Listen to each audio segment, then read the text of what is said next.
네, 북한이 어젯밤 외무성 대변인 담화를 통해 비핵화 대화의 때는 늦었다며 핵무력을 계속 강화해 나가겠다고 엄포를 놓았습니다.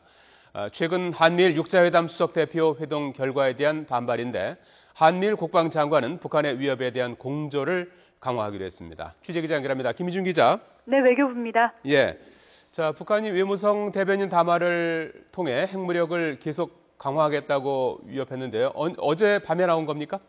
네, 그렇습니다. 북한은 지난밤 외무성 대변인 담화를 발표하고 비핵화 대화를 망친 것은 오히려 미국이라고 주장했습니다.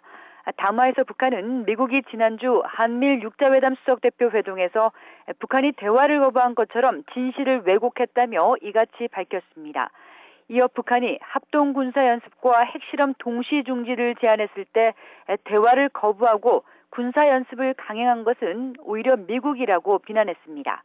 그러면서 미국이 북미 관계와 한반도 비핵화를 망쳤다며 대화를 위한 때는 이미 늦었다고 못 박았습니다. 북한은 또 핵무력은 미국에 대응하기 위한 자비적 억제력이며 미국과의 전쟁을 막을 수 있는 유일한 방법은 국방력을 강화해 힘의 균형을 이룩하는 것뿐이라고 강조했습니다. 이와 함께 미국이 이제라도 대북 적대시 정책을 철회하지 않으면 그 결과는 더욱 비참해질 것이라고 위협하기도 했습니다.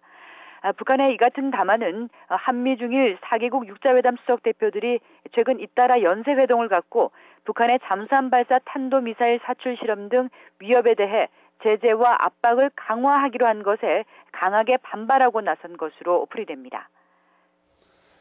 자, 김희준 기자.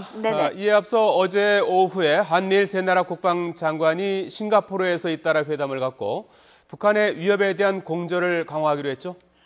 네, 싱가포르에서 열리고 있는 아시아 안보 대화를 계기로 한미일 세 나라 국방장관이 잇따라 양자 3자 회동을 가졌습니다.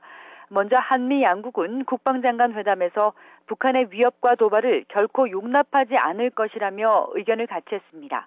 한민구 국방부 장관과 애슈턴 카터 미 국방장관은 북한의 한반도 안보 상황에 대한 의견을 교환하며 이같이 합의했습니다. 한미는 특히 SLBM을 포함한 북한의 도발 행위를 심각한 위협으로 규정하고 어떤 도발에도 단호히 공동 대응할 것이라고 강조했습니다.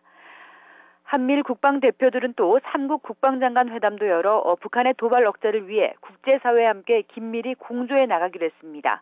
이와 함께 북한의 핵과 미사일 개발과 2005년 육자회담 공동성명, 유엔 안보리 결의 위반이라면서 3국 간의 군사정보 공유도 활성화하기로 했습니다. 지금까지 외교부에서 YTN 김희준입니다.